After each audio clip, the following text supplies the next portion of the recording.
Vous êtes très bien, hein? Yeah. Nengna lo baka pona biso basi kwa. Na muna basi bele umuna ka oh achaka pote slip te, achaka pote slip te, ngam tuna la kisiye, ngani mtuna kisi pote slip Nga kama makasi Moi pe mta ogangela ngo makasi. Pote slip eza pona bato basala ka lekore. Boyebi lekore zani.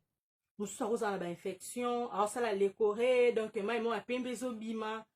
Toyebi ke na banzoto na biso basi, na banzoto ka ya basi te même na mibali tozala na ba glande, nde na biso bino ba glande.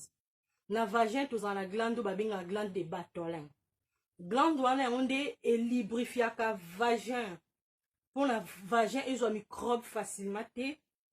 Mais so omoni sécrétion ya glande wana de Bartholin et comme otangisa tina kaleson, c'est que y a un problème. Il y a un problème. Pour ba tampon et ba prothèse slip eza hygiène te. Ba tebele ba kanisa ke eza hygiène. Non. Hein? Moi si a propre a rolata sous-vêtement na e bongo, a sokola vagin est très bien, a ke kosuba a pangusi bien na papier toilette.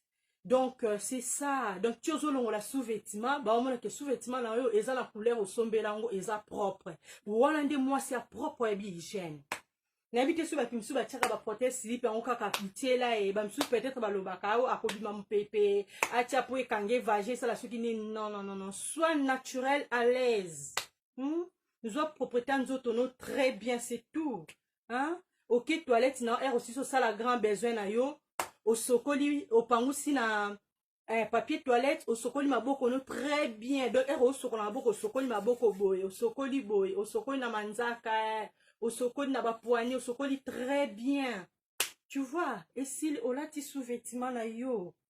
Donc les prothèses slip ezala pona e yamba ba sécrétion o ekitaka wana. Mais so moni sécrétion est comme bimati taché sous-vêtement, c'est qu'il y a un problème.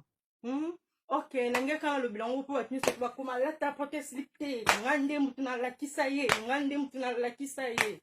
En tout cas na kamu OK to lingana boye to lo banaka kwa yango sala bien quoi. Donc ba kandate ba problème te hein. Donc ça fait vers mon boye kaka. OK ya. Donc na so moni mutuna mokila linga ote komitungisa te so alingi yo te azo répondre au mabe yende mutana problème yo te. Yo ebe lo côté donc keep quiet. OK ya. Keep your quiet. Bisous.